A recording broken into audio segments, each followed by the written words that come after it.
선생님이 여러분들에게 줄 선물이 있어요. 다음 주 수요일 7월 20일 오후 6시까지 댓글을 남기시고 설명란에 있는 링크에 인증을 해주시는 분들에게 추첨을 통해 총 5분께 원하는 교재 한 권을 보내드립니다. 이번에 개념 원리에서 새롭게 리뉴얼된 교재이니 많은 신청 부탁드릴게요. 안녕하세요, 지니 코치입니다. 오랜만에 여러분들을 만나는 것 같은데 잘 지내고 계셨나요? 저도 학생들과 함께 기말고사를 같이 대비하느라 바빴는데요. 영상이 업로드되는 이 시점에는 기말고사가 막 끝나서 방학을 코앞두고 있을 것 같아요. 기말고사도 끝났겠다. 이제 곧 여름방학이니 잠시 동안이라도 쉬고 싶은 생각이 가득할 텐데 혹시 여름방학 때 뭐 할지 생각은 해보셨나요? 기말고사가 끝나고 성적이 좋든 안 좋든 간에 일단 한 학기를 고생한 나를 위해서 좀 쉬고 방학 때 계획을 다시 세워봐야겠다 라는 생각을 하고 계신 건 아니겠죠? 물론 쉬는 것도 좋지만 하루 이틀 쉬다 보면 매일 쉬고 싶게 되고 한 번 바뀐 습관은 다시 바꾸기 쉽지 않아요. 쉬고 있는데도 더 격렬하게 쉬고 싶은 마음 뭔지 아시죠?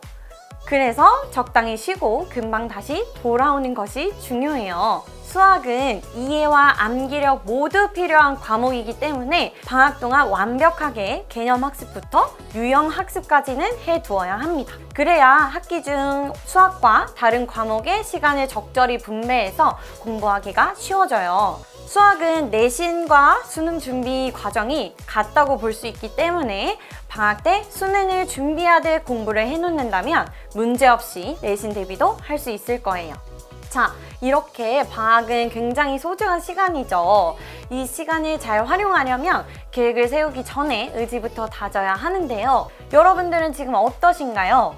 아마 몇몇 친구들은 지금 이미 지난 학기에 너무 열심히 공부를 해서 나름대로 지치고 힘들 텐데요. 다시 해보고자 하는 의지는 전혀 생기지도 않고 아니면 생기더라도 왜 이렇게 할 게 많은지 그래서 제가 여러분들을 위해 신선하게 동기부여가 되는 방법을 몇 가지 알려드리려고 합니다. 첫 번째, 공부가 아니더라도 방학 때 꼭 지켜야 하는 습관 한두 가지 정도를 정하면 됩니다. 예를 들면 규칙적으로 아침 8시에 일어나기, 점심은 12시에 꼬박꼬박 챙겨 먹기, 그리고 수학 공부는 매일 2시간 이상은 하기 등 사소한 거라도 방학에 깨지기 쉬운 습관들을 생각해서 꼭 지킬 수 있도록 해야 합니다. 이런 것들을 플래너에 이제 적어 두시고요. 지킨 날에는 동그라미 표시를 하면서 기록해 보세요. 그러면 동그라미가 많아질수록 뿌듯한 나 자신을 발견할 수 있을 거예요. 두 번째는 2학기 목표를 세우고 자극이 되는 영상이나 글귀를 찾아보시는 걸 추천드립니다.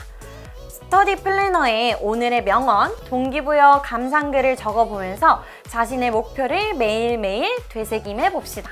좋은 결과를 받는 사람들은 그에 맞는 피나는 노력을 했다는 거 잊지 마세요. 세 번째는 공부 메이트를 만들어 보세요. 위에서 말한 것들을 혼자서 지키려고 하면 더운 여름에 힘도 들고 하루 이틀 무너지면 그 뒤로는 열심히 하는 게 아니라 포기하게 될 수도 있어요. 그럴 때 옆에서 누군가 힘이 되어주면 참 좋겠죠? 주변에 같이 열심히 공부를 다짐할 친구가 있다면 서로 함께 스스로의 약속을 공유를 하고 지켰는지 확인하세요. 아니면 같이 공부하는 느낌으로 스터디 위드미 같은 영상을 트는 것도 하나의 방법이겠죠? 앞서 말한 3가지의 방법이 선생님도 현재 집중을 하기 위해서 하고 있는 방법이에요. 여러분들도 이러한 방법을 통해서 자극을 받아 동기부여가 되었으면 좋겠습니다. 이제 동기부여를 통해서 마음을 다잡았다면 효율적으로 공부하는 방법에 대해서 알려드릴게요. 효율적으로 공부하는 방법에는 크게 2가지가 있어요. 우선 시간 관리가 가장 중요해요. 일반적으로 사람이 집중할 수 있는 시간은 대략 25분 내외라고 합니다. 이 시간이 지나면 집중력이 떨어지기 때문에 5분 정도의 휴식은 필수적인데요. 선생님 같은 경우에는 잠시 눈을 감고 머리를 식힌다거나 좋아하는 노래를 듣는다거나 아니면 스트레칭을 하면서 잠시 휴식을 취하곤 합니다. 즉, 효율적인 공부 방법이라는 것은 얼마나 공부에 집중해서 학습을 지속하는지가 중요하고, 이때 집중력을 유지하기 위해서는 휴식이 필수적이라는 거예요. 두 번째로는 내가 어떤 일을 중요하다고 인식하게 만드는 거예요. 우리의 뇌는 중요도에 따라서 정보를 기억하거나 삭제를 하는데요. 예를 들어 충격적으로 본 장면이 있다면 세월이 지나도 오랫동안 기억에 남는 것처럼요. 이러한 방법을 통해서 중요한 게 무엇인지 뇌에게 인식하게 만들면 됩니다. 대표적인 방법으로는 중요한 부분에 밑줄이나 형광펜으로 칠하는 거예요. 하지만 가장 중요한 것은 빠른 시간 내에 복습을 하는 것입니다. 그래야만 뇌가 중요한 정보로 느끼게 되니까 오랫동안 기억에 남을 거예요. 이렇게 시간 관리를 하는 방법과 뇌가 중요하다고 인식하게 만드는 방법이 대표적인데요. 이 이외에도 본인만의 효율적인 공부 방법을 찾아서 여름방학을 알차게 보냈으면 좋겠어요. 자, 오늘의 영상은 어떠셨나요? 유익한 도움이 되셨을까요? 그러면 다음에도 새롭고 재미있는 영상으로 여러분들을 찾아오겠습니다. 그럼 안녕!